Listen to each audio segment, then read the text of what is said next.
Nasabat ng Department of Agriculture at Bureau of Customs ang nasa 100 milyong pisong halaga ng smuggled frozen agricultural product sa isang warehouse sa Kawit, Cavite noong Biyernes.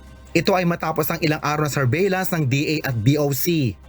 Nadiskubre ang daang-daang frozen pork, Peking duck at manok mula sa China at nakapangalan sa isang Chinese national.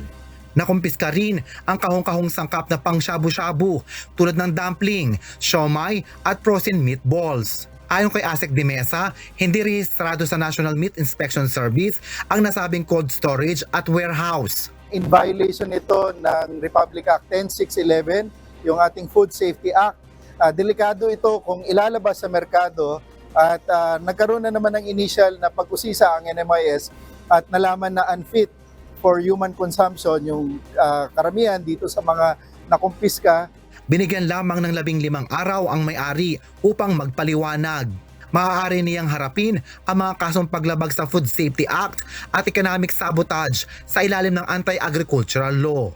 Sisirain naman ang nakumpiskang mga illegal na produkto. Samantala, nagbabala naman ang Department of Agriculture sa mga meat vendor na magtitinda ng smuggled frozen products.